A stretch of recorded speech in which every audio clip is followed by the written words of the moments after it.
I never considered myself naive.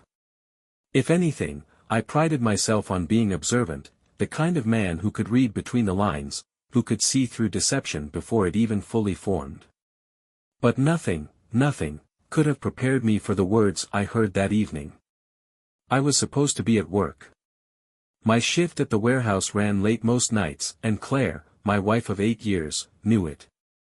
That night, however, an equipment failure had sent most of us home early. I didn't call to tell her, I figured I'd surprise her with takeout from her favorite Thai place. As I stepped into the house, I heard voices coming from the kitchen. I stopped just short of the doorway, the warm glow of the pendant lights casting shadows across the floor. It was Claire and her friend, Lauren. "I've been wanting to tell you for a long time," Claire said, her voice low and almost playful. "I started an affair with his best friend." I felt the world tilt. Lauren gasped, but then I heard her snicker. "So you're going to leave your loser?" I waited, heart pounding, breath caught in my throat. Claire laughed. A cruel, mocking sound I had never heard from her before. "First, I need to pump all the money out of this fool," she said, her voice dripping with disdain. "And then I will humiliate him as much as possible and throw him away like trash." My grip on the takeout bag tightened. The red curry sauce inside the container swayed with the motion, sloshing against the lid. My stomach churned. I took a step back, careful not to make a sound. I needed time to think, to process. But one thing was certain, revenge was inevitable. And it would be swift and merciless. I slipped out the front door as quietly as I had entered, my heart slamming against my ribs. The night air hit me like a splash of cold water, but it did nothing to steady my shaking hands. I sat in my truck, staring at the steering wheel, replaying her words over and over. Pump all the money out of this fool, humiliate him, throw him away like trash. My stomach twisted with a sickening mix of rage and heartbreak. This wasn't just infidelity. This was something worse. Claire, the woman I had loved, the woman I had built a life with, saw me as nothing more than a tool. A stepping stone on her path to whatever twisted victory she had in mind. I turned the key in the ignition but didn't drive off right away. My instincts screamed at me to burst through the door and confront her, to demand answers, to throw the truth in her face. But what good would that do? She would lie. She would twist my anger against me, make me look irrational, weak. No. If I wanted to make her pay, I had to be smart. I forced myself to breathe, to think. She was still in the kitchen with Lauren. That meant she had no idea I was onto her. That gave me an advantage. I needed proof. I reached for my phone and opened a note-taking app, typing out every word I had just overheard. Then I considered something else. If she was this bold with her betrayal, how far had it already gone? I needed to start digging. Pulling out of the driveway, I drove aimlessly for a while, my mind racing with possibilities. Who was she cheating with? My so-called best friend, who? I had a few close friends, but none I could imagine being capable of doing this to me. Then I thought of Ryan. We had been tight since high school, inseparable through college. He had been my best man at our wedding. Lately, though, he had been distant, flaking on plans, acting strangely whenever Claire's name came up. Was it him? The thought made my blood run cold. I gritted my teeth, gripping the wheel so tightly my knuckles turned white. I had always trusted Claire. I had trusted Ryan. But trust was meaningless now. I needed proof, and I needed a plan. Because if she thought she could take everything from me and walk away unscathed, she was dead wrong. Sleep was out of the question. I spent the night in my truck, parked 2 blocks away from my house, staring blankly at the empty street. My mind raced through 1,000 scenarios, each one darker than the last. I needed to be sure before I made my move. At 5:30 a.m., as the first light of dawn crept over the horizon, I made my decision. If Claire was lying to my face every day, if she was truly planning to rob me blind before tossing me aside like garbage, then I had to strike first. I drove to a coffee shop on the other side of town, somewhere she wouldn't randomly walk into, and started digging. First, I combed through our finances. Claire and I had a shared bank account, but she had her own savings, a separate account I never paid much attention to. Until now. Logging into our joint account, I scrolled through recent transactions. Bills, groceries, gas, all normal. But then I saw it. A $1,500 withdrawal just 3 days ago. Not for bills. Not for anything she had mentioned. I cross-checked our credit card statements next. That's when the pit in my stomach grew into a full-blown crater. There was a charge at the Grove Hotel, a luxury spot on the outskirts of town. A place she would never have stayed without a reason. A place for discretion. The charge was from 2 nights ago. The same night she had told me she was working late. I clenched my jaw so hard it hurt. Now, I had something concrete. She had been lying about more than just her future plans, she was actively sneaking around. And if my instincts were right, she wasn't alone. I had to know who she was meeting. That's when I did something I never imagined myself doing. I hired a private investigator. A buddy of mine from high school, Eric, had gone into law enforcement before switching to private security work. He owed me a favor. I called him up, told him I had a strong suspicion my wife was cheating, and within an hour, he was on the case.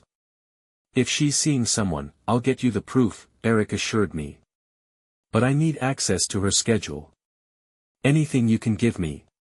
I hesitated before saying, I'll make it happen. I had spent my whole life being the good guy, the trusting husband, the reliable friend. But now, I was playing dirty. And I was just getting started. The day passed in a blur of anger and cold calculation. I went to work as usual, pretending nothing was wrong, pretending I wasn't a man unraveling from the inside out. Every time Claire texted me, "Hey babe, how's your day?" Or "Can you grab milk on the way home?" I wanted to throw my phone against the wall. How easily she lied. How effortlessly she played her role. I responded like nothing was wrong. "Sure thing, love you."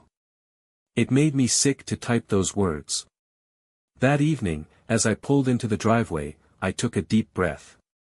I had a job to do. If I showed any sign that I knew, she might get cautious, change her behavior. I needed her to believe I was still blind to everything. Inside, Claire greeted me with a smile, kissed my cheek. "You okay? You seem quiet." I forced a tired chuckle. "Long day." "Yeah. Want me to make you a drink?" I looked at her. Really looked at her.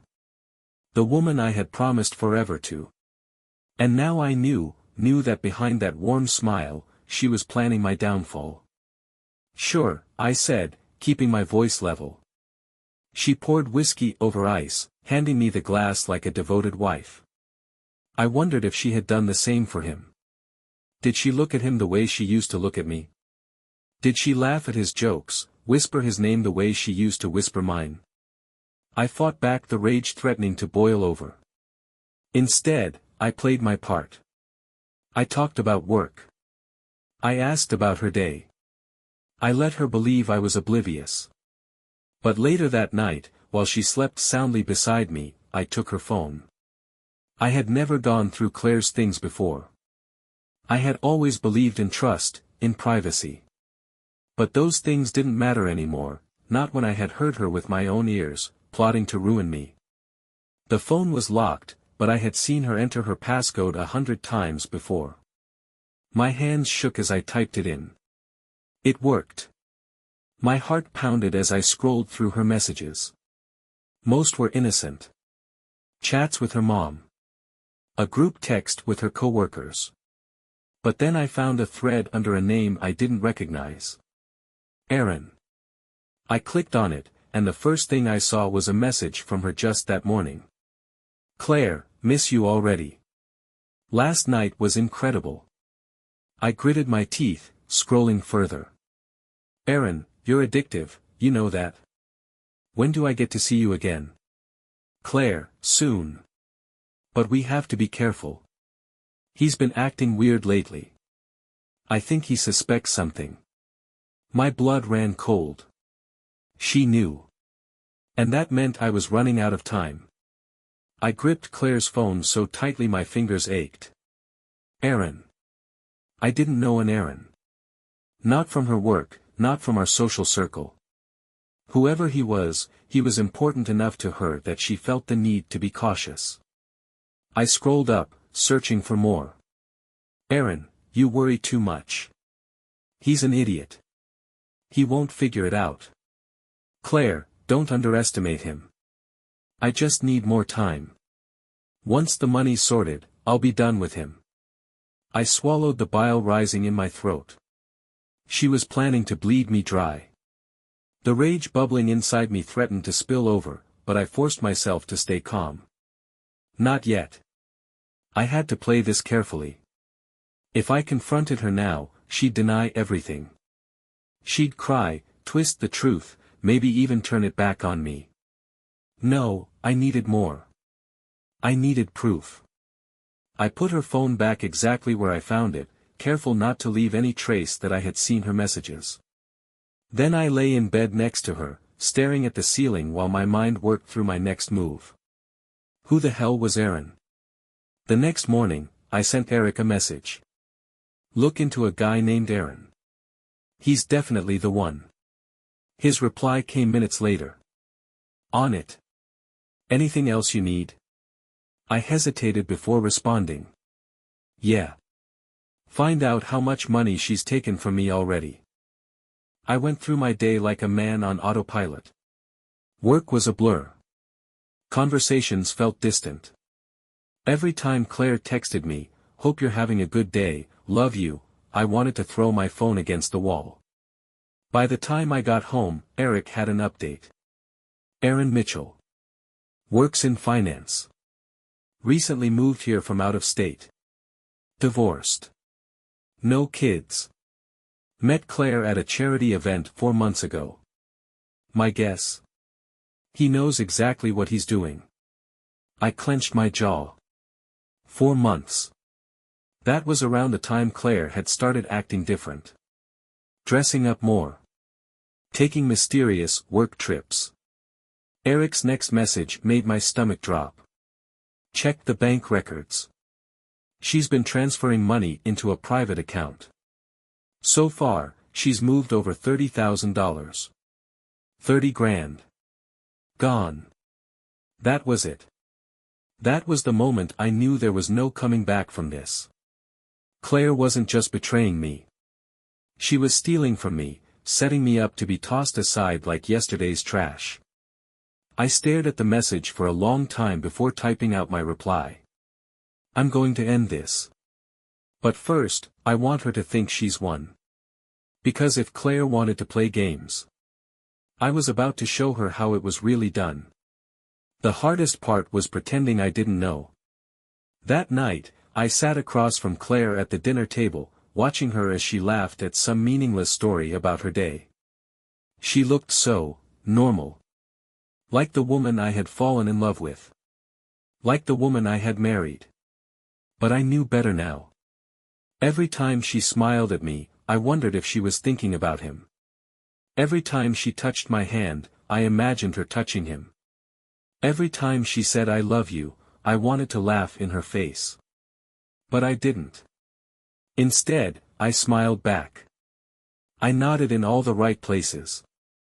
I played my part like a devoted husband, because that's what she expected me to do. But inside, I was already dismantling everything she had built. The next morning, I took a day off work under the guise of handling some personal matters. Claire had no idea that my personal matters involved visiting our bank. The banker greeted me with a polite smile. Mr. Carter, what can I do for you today? I leaned in slightly. I need to make some adjustments to my accounts. Specifically, I need to move all the funds from my joint account with my wife into my personal account. The banker hesitated. Would you like to keep the joint account open? I thought about it. Yes. But leave just enough in there to keep it active, maybe $100. Let her keep checking it, thinking everything was fine. She'd have no clue that the well was already dry. By afternoon, I had moved every asset I could. Savings, investments, anything Claire could have accessed was now locked down under my name alone. And then, the final step. I called my lawyer. I didn't tell him everything, not yet. I simply said, I need to update my will and financial documents. Make sure that if anything happens, my wife gets nothing. His tone shifted immediately. Are you anticipating a problem? I exhaled slowly. Let's just say I like to be prepared. He didn't push. Understood. We can draft everything today. And just like that, Claire's little payday was gone. That evening, I came home early with flowers. Claire's eyes lit up when she saw them. Wow, what's the occasion? I kissed her on the cheek. Just wanted to do something nice for my beautiful wife. She giggled, acting flattered. You're so sweet. I wondered if she had ever felt guilty. If even for a second, she had looked at me and thought, maybe I shouldn't do this to him. But as she poured herself a glass of wine and checked her phone, probably texting Aaron, I had my answer. No. She never felt guilty. Which meant I wouldn't either. The game was set. Now, I just had to let her make the next move. Claire had no idea that her plan was already falling apart. That night, she curled up next to me in bed, resting her head on my chest, playing the role of a loving wife so perfectly it almost made me laugh.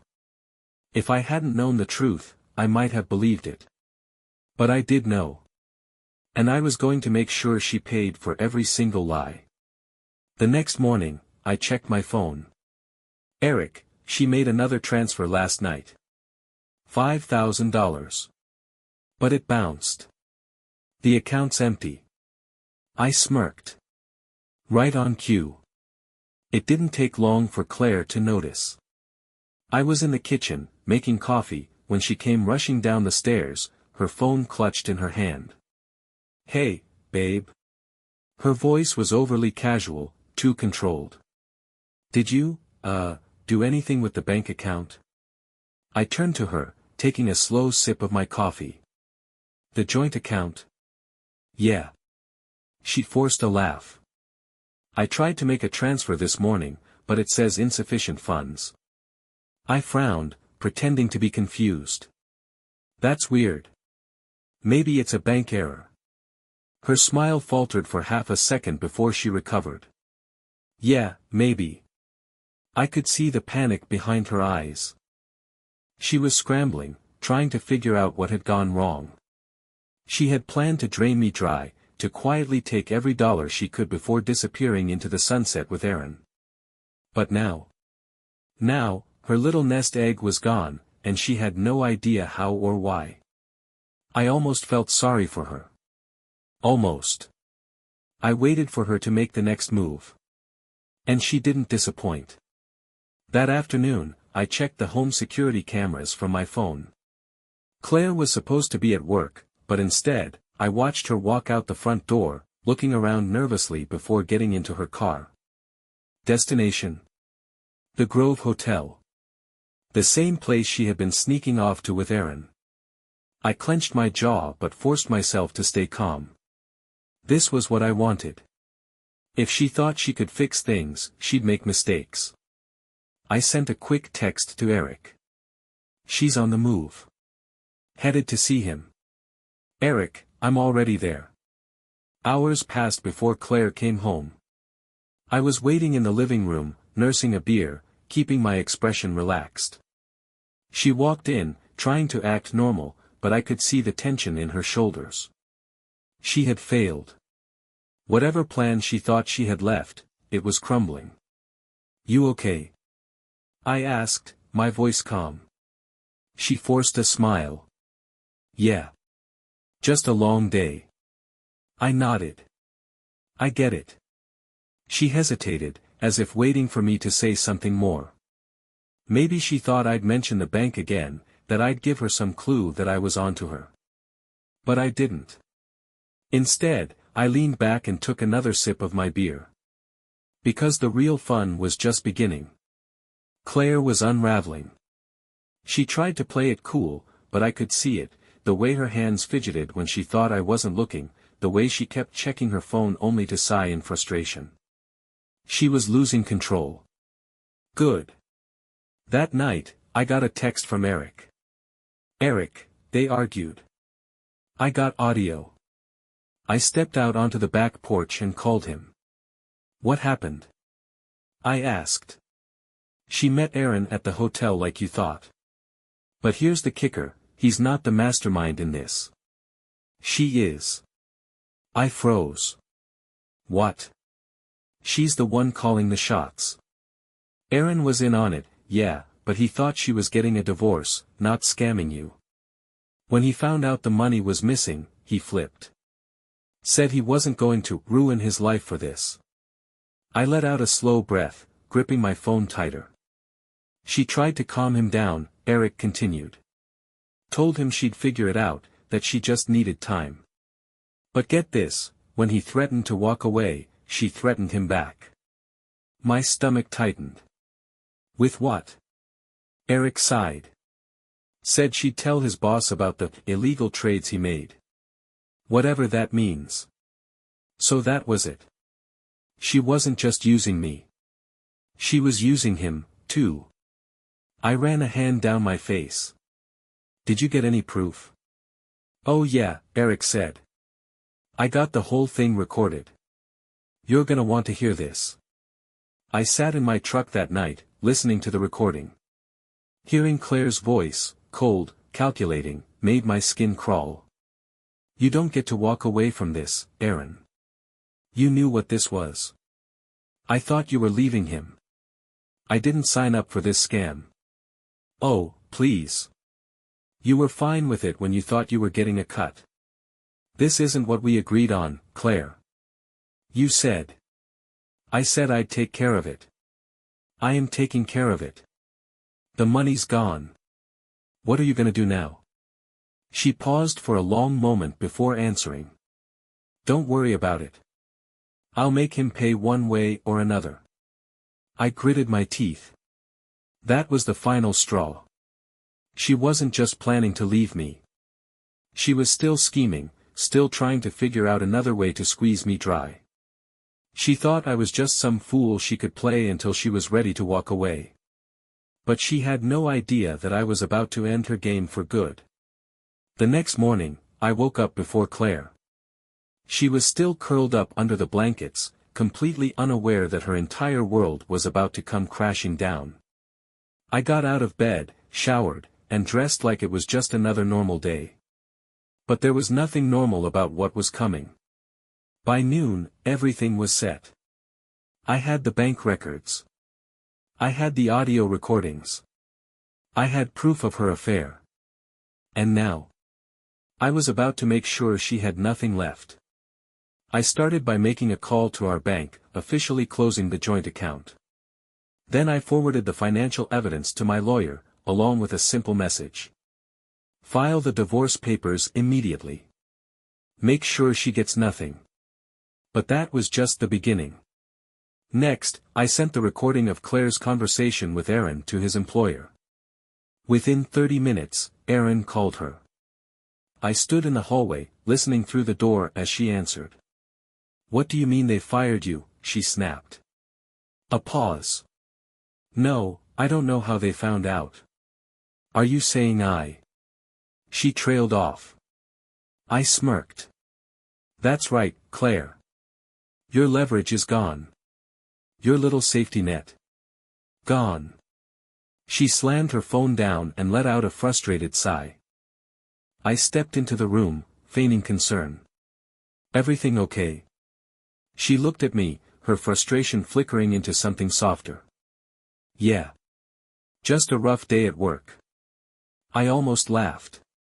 Even now, she was still lying. But that was fine. I was about to deliver the final blow. That evening, I waited until we were sitting down for dinner. Claire was quieter than usual, her mind clearly occupied with whatever was happening with Aaron. I decided to help her out. "So, Claire," I said casually, cutting into my steak. "You ever hear the saying, you reap what you sow?" She blinked, caught off guard. "What?" I set my fork down and leaned forward. "See, I've been thinking a lot lately. About us. About our marriage." She shifted in her seat, suddenly uncomfortable. "Why are you bringing this up now?" I smiled. "Because I know." She stilled. "Know what?" "That you've been cheating on me." Her face went pale. "That you've been stealing from me," I continued. "That you and Aaron had this whole plan to screw me over, drain my accounts, and leave me with nothing." She opened her mouth, probably to lie again, but I cut her off. "I have everything, Claire. Bank records. Text messages. And, oh, this." I pulled out my phone and played the recording of her conversation with Aaron. Claire's eyes widened in horror. She knew she was done. "You think you're smart," I said, my voice low. "You think you had this all planned out. But you never even saw it coming." She shook her head, eyes darting around like a trapped animal. "You don't understand." "No, you don't understand." I leaned back in my chair, savoring the moment. "I've already filed for divorce. The bank accounts? Empty. The house? Mine. And you?" I let the silence stretch, watching her panic settle in. "You get nothing." Her mouth opened and closed like she wanted to say something, but there was nothing left for her to say. I stood up and tossed my napkin onto the table. "You always said you'd throw me away like trash," I said, walking toward the door. "Looks like I beat you to it." Then, without another word, I walked out, leaving her to drown in the mess she had created. I didn't look back as I walked out the door. Claire didn't call after me. She didn't chase me down. Maybe she was too shocked, too paralyzed by the reality that her carefully laid plans had crumbled right in front of her. Or maybe, just maybe, she finally realized that she had lost. I drove to a hotel on the other side of town and checked in for the night. I wasn't going to spend another second under the same roof as her. The house was legally mine, but she could enjoy her last few nights there before reality set in. Tomorrow, the locks would be changed. Tomorrow, she'd wake up to find out her credit cards had been frozen. Tomorrow, she'd understand what it felt like to be discarded like she had planned to do to me. The next morning, I got a text from Eric. "Eric, she went to see Aaron first thing this morning. You're gonna love this." Attached was a short video. I played it. Aaron stood outside his apartment, arms crossed, shaking his head as Claire shouted at him. "You ruined everything," she screamed. Aaron scoffed. "I ruined everything. You're the one who got me fired. Do you know what happens when a finance guy gets caught doing shady trades? I'm done. My career is over because of you. You were fine with it before," she shot back. "You were ready to take the money and run. Yeah, when there was money. But now? What the hell am I supposed to do now?" Aaron turned away, running a frustrated hand through his hair. Claire reached for him. "We can still fix this, baby. We just need to." Aaron shoved her hand off his arm like she was contagious. "No, Claire. We're done." Claire froze. "You don't mean that." Aaron laughed bitterly. "Oh, I do. I lost my job. I have no money. And now your husband knows everything. What exactly do you think is left here?" Claire's face crumpled. "But I did all this for us." Aaron didn't even look at her as he turned and walked back inside, slamming the door in her face. The video ended. I sat back in my hotel chair, exhaling slowly. She had nothing left. By the end of the week, Claire was gone. She tried to fight the divorce, but my lawyer shut her down at every turn. She tried to reach out, to beg for a conversation, but I blocked her number. She even tried to convince some of our mutual friends that I had overreacted, but once the truth came out, nobody wanted anything to do with her. Last I heard, she was living in a cheap apartment across town, working a dead-end job just to scrape by. Aaron? He packed up and left the state, running from the mess he had gotten himself into. And me? I moved on. It took time. The betrayal cut deep, and for a while, I wasn't sure if I'd ever be able to trust again. But eventually, I found peace in knowing that I won. Claire thought she could destroy me. Instead, I watched her destroy herself. And I didn't even have to lift a finger.